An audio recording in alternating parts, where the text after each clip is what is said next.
What's G-double-O-D good, everybody? I'm Peyton Lewis, and I'm still waiting for The Life of Pablo. It might have come out already, but I'm just too confused by everything that's going on that I've forgotten what it feels like to comprehend time itself. Much like Emerson students, Kanye is a person who starts grand creative projects and never quite follows through with them. Also, like Emerson students, he doesn't stop promoting them on social media with a huge ego and thinks he's way better at Photoshop than he actually is. Maybe Prezi P should just start going by Leezus, because honestly, no one man should have all that power. But we're paying for it all anyway, so who cares? It's time for Common Agenda.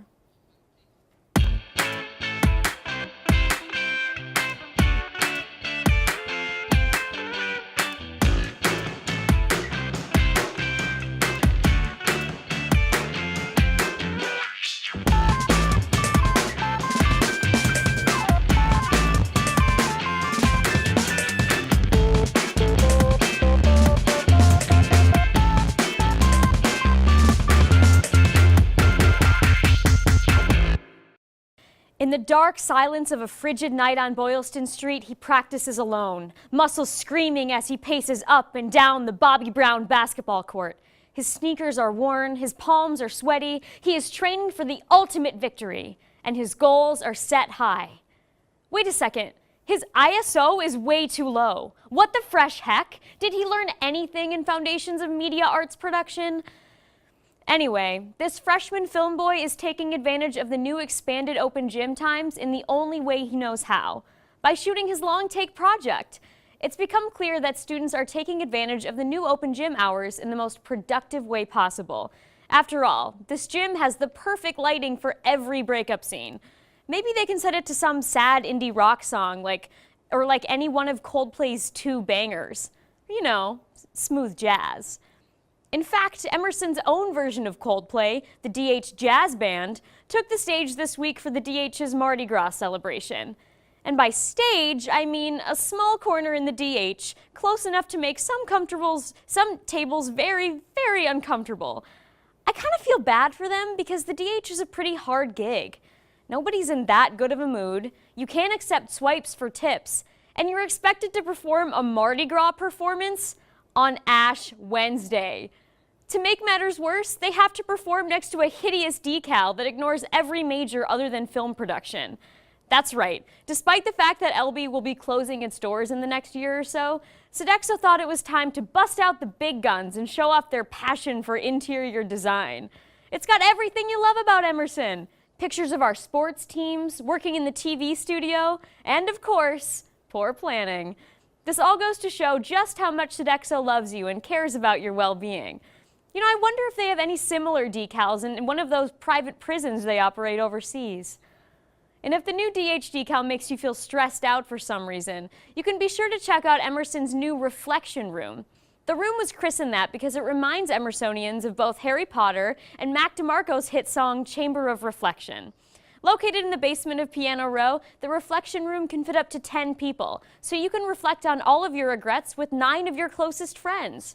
It's really the best place to relax on campus. I mean, just look at it. There are 10, count them, 10 plush cushions on the ground. I mean, why would you ever just cry and meditate alone in your room when you can cry and meditate with 9 strangers? If you ask me, this is the best use of your tuition dollars since the DH decal. And the Visitor Center is set to move closer to this chamber of reflection in order to soften the blow of crippling debt to incoming students. The former Visitor Center was located in the cozy alleyway by City Place and the giant, never-ending construction project, which one can only assume is Leezus' pyramid for himself. It's now going to be located between the Colonial Residence Hall and Leezus' private putt-putt course, once known as the Colonial Theater. It's a smart idea to move the Visitor Center to a more accessible place on Boylston that will be more visible to prospective students, also to a place where they're less likely to be stabbed. To make matters all the more exciting, the new Visitor Center is set to feature 15 plush cushions and wall-to-wall decals of notable alumnus Kevin Bright, preparing Emerson students for exactly what they're getting into. And of course, what Emerson is really known for is their art school trash. Literally. Emerson got slammed in a trash audit when officials found that 46% of the contents of trash bags were completely recyclable materials, including wannabe Quentin Tarantino scripts, Nantucket Nectar's bottles that were clearly used to mix drinks, and copies of Film History and Introduction, 3rd edition, by Kristen Thompson and David Bordwell. As such, Emerson has been doubling down their efforts for people to go green, designing fun new posters to encourage kids to recycle. Unfortunately, most of these posters were thrown in a trash can when an enterprising Film 2 student needed a pushpin to hang up their new crew call poster. But believe me when I say that the damage these posters will cause to the polar ice caps will be well worth it when directing wonderkind Cole Davis releases his opus, Shadows, on glorious Super 16 film. Good luck, Cole. You know, come to think of it, I wonder what Cole Davis film I am. Emerson has been obsessed with making these stupid little BuzzFeed quizzes about themselves that no one ever takes ever. It's a creative way to display the narcissism that's inside all of us Emerson millennials. Who would have thought we'd live in a world where it'd be so easy to discover what member of Piano Row 1404 or what member of the Emerson College Republicans you are? Oh look, I'm Cole Davis. What a time to be alive, folks. What a time to be alive. And you know what else would happen this week? Valentine's Day, also known as Singles Awareness Day, also known as greeting card companies present Seasonal Affective Depression Day. We recently found out that our head writer, Arden Yerskis, is hopelessly single, emotionally dead inside, and ready to mingle. So we set him up on a blind date to hopefully make his Valentine's Day a little more lovely. Unfortunately for her, people who are funny on the internet are more often than not terrible in real life. This is Pranked. Hey everyone, I am Arden Yerskis. I am the head writer of Common Agenda. I am also single and very ready to mingle. Unfortunately, I have no romantic chance. So Common Agenda set me up on a blind date. We're gonna see how it goes. So let's go. Whoa!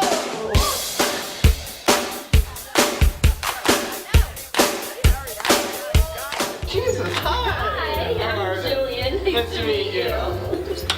Yeah, I'm making tea. Oh, awesome. Yeah. Cool. How are you today? Good. How are you? I'm good. It's really cold outside. I'm miserable. Yeah, I had to walk to Cambridge Ave to take a picture of a firefighter Oh, geez. today because I'm writing an article for my class and I didn't want to go outside. It's too cold. Yeah, it's like not fun. No, not at all. What did you do today? I kind of just hung around. I went to Griddler's. I slept a lot. I did some writing. Good. Like, you know, just the usual. Loud, interesting. Oh, geez, my tea's ready. Would you like tea? Sure, thank you. I have. It's from Tivana, so I'm very tea. All sorts of fun ones.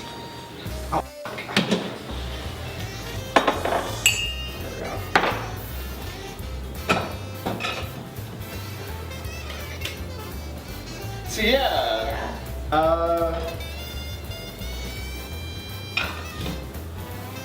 you're a journalism major, I'm guessing? Very nice. What major are you? I am writing for film and television. Cool. So it's pretty good. I'm the head writer of the show this is for, and I can't pour things. Do you want help? No, I'm No? good. Okay. I'm good. I got it. Okay. Here, do you want the bear with a scarf or the penguin with a scarf? Definitely the penguin. Cool. Thank you. I'm rarely in here, but I heard. Oh, This is cool. Yeah, I like it. Yeah. You're very obsessed with Paul Blart. Yeah, no, he's a passion of mine. Is he? Yeah. Awesome. Mm-hmm. What's your favorite movie with him? None of them. I hate him actually, but it's for giggles, you know. I feel like if you're, you know, I like laughing at this guy. Yeah, where do you want to go?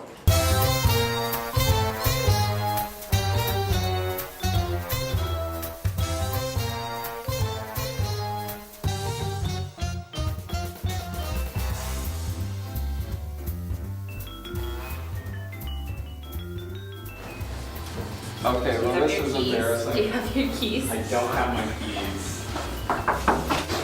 Hey, I left my keys. Thanks, Josh. Sorry. And stuff. Okay. That's cool. It was about like an artist. And... Okay. That's fun. Thank you so much. Bye. Thanks, Josh. It was Josh.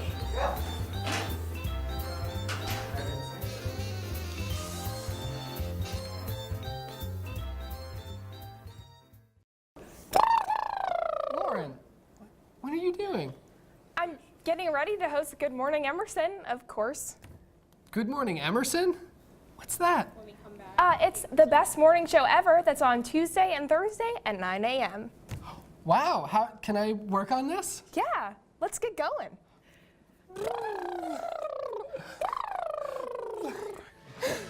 Red leather, yellow leather, red leather.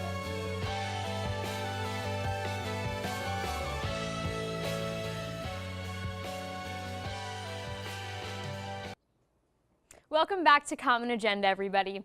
You know, there were a lot of things going on at Emerson this week that made me feel super sick to my stomach. From the pains of being single on Valentine's Day, to anxieties about getting housing, to the fact that Einstein's manages to screw up my order every time I order hot food. Seriously, it's just putting a bagel with pizza stuff in the microwave. How is that so hard? Of course, the only thing that reliably manages to screw with your stomach is Emerson's own dining hall, a true temple to disappointment and mediocrity in the culinary arts. To tell us more, here's Matthew Bilodeau with this week's Top 5.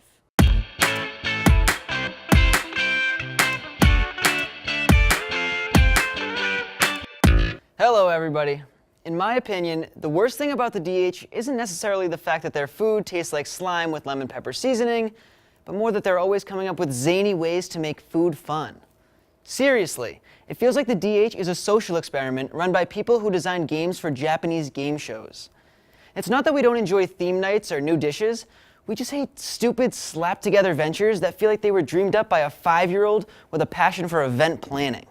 Don't believe me? Here are the top 5 failed ventures in the DH. Number 5, smoothie bikes. Of course, there was that day when the DH attempted to make Emerson students do 2 chores at once: exercise and blending nutritious fruit smoothies. With an operation involving a bike-powered blender, students were encouraged to cycle their way away from the freshman 15. So the next time you wonder, why is my meal plan so expensive, keep in mind that products like the Fender Blender Pro and Ice Cream Bike aren't cheap. Number 4, National Chopsticks Day. Proving if that there's one thing that the DH can do right, it's getting down holidays with complete and utter accuracy. And on National Chopsticks Day, oh boy, they delivered. With a box of hundreds of chopsticks placed right where the regular silverware is placed, the DH served authentic Asian dishes such as nachos and chicken tenders. Coming soon will be a National Ketchup Day, where the DH serves lo mein and dumplings to be dipped in everyone's favorite condiment. Number 3, those blue vases. The DH loves interior design. It's their passion project. Who would have thought that the minds behind Meatless Mondays are so into picking out fun things that they find on Pinterest? As such, the DH staff took a field trip to HomeGoods, where they picked out all sorts of zany objects. While they were able to resist the urge to pick up that life-size twine giraffe, they did pick up some sexy blue vases from the discount rack. What's its purpose? To set the mood? To distract people from the fact that their waffles are burning? Or to remind them of my mom's house? I mean, seriously, Mama Bilodeau has like 50 of these things back home. Interior design really is our shared passion. Number 2, burritos. We all know Emerson students go loco for Boloco, and burritos in general are a staple for hip millennials everywhere. So naturally, it would only make sense for Sodexo to try their hand at making them fresh hot bean bundles too. But in the process, they decided to close their deli section for dinner, effectively eliminating one of the few existing vegetarian options. What was once a haven for non-meatos to get palatable vegetable wraps is now a land of rather bland chicken tortilla loaves. Honestly, Sodexo couldn't make a good burrito even if it were trained by a Mexican Mr. Miyagi who was a chef instead of a kung fu artist. Basically, what I'm trying to say is wraps on, burrito off. Number 1, the DH website. Web design is a gift. Some have it, well, others don't. While everyone can appreciate the idea of a website to show that what the dining hall is serving, in execution, emersondininghall.com feels as poorly designed as the Life of Pablo album art. I mean, seriously, why do you have a section of your website titled, "No one reads this"? If no one reads it, then why is it on your website? And why do you say, and I quote, "Wubba lubba dub dub" on your website? Do you even know what those words mean? And why is there just a link to a College Humor video on your main page? It's not even like it's a funny College Humor video. While we can all appreciate the idea, it's safe to say that this startup is more of a Tidal than a Spotify.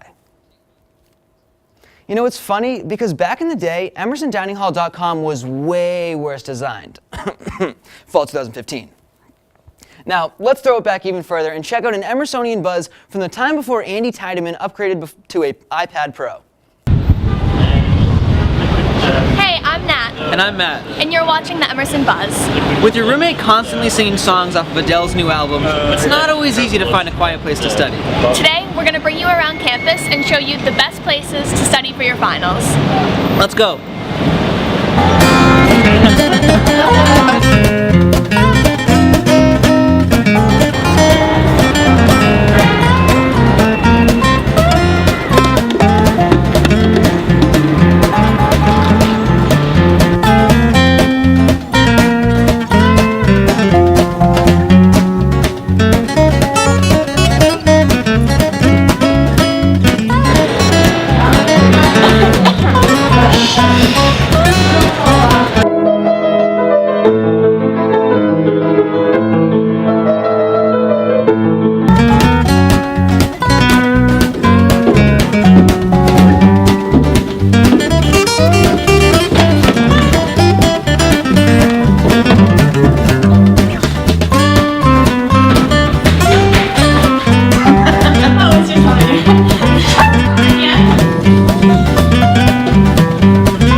Why do we spend so much time writing for this show when it's just dragged down by the awful segments? I know, especially Emersonian buzz.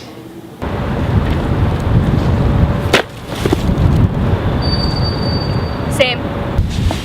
Well, hopefully we were able to offer some good places to study. Yeah, speaking of which, this is a pretty good place to study. Yeah, it is. Well, I gotta get back to studying. Yeah, I probably should too. I'm Matt, And I'm Nat. and this has been Emersonian Buzz. Now back to Common Agenda.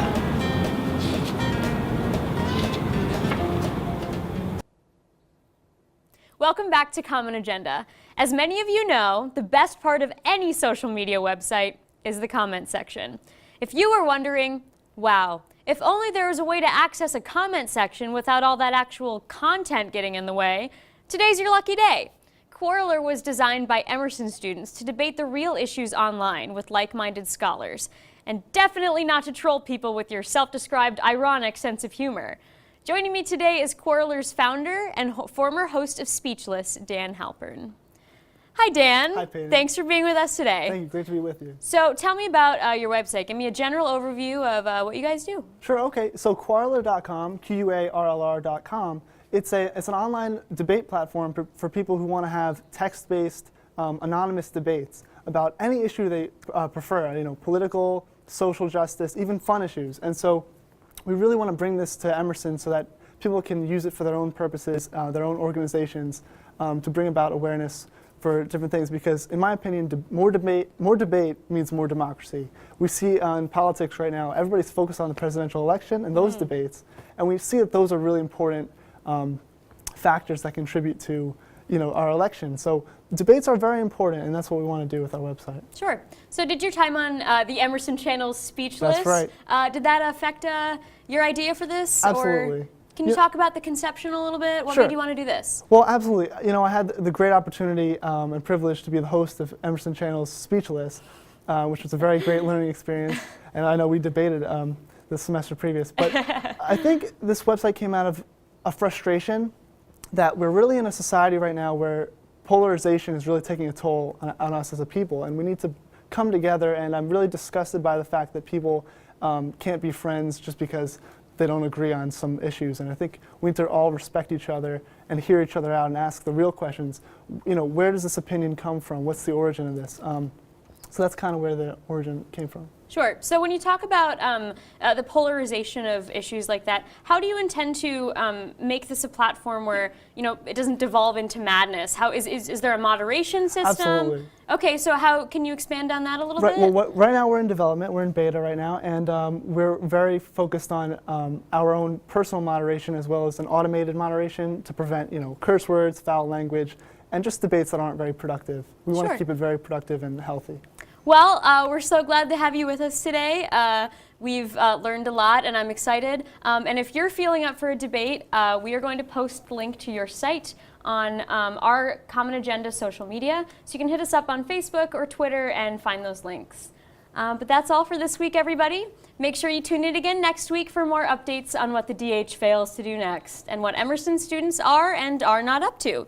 Now remember to recycle, or they will find you, Cole Davis. We hope to see you in the chamber of reflection, thinking about whatever it is you're procrastinating on doing. We certainly will be. I'm Peyton Lewis. Thank you so much for watching.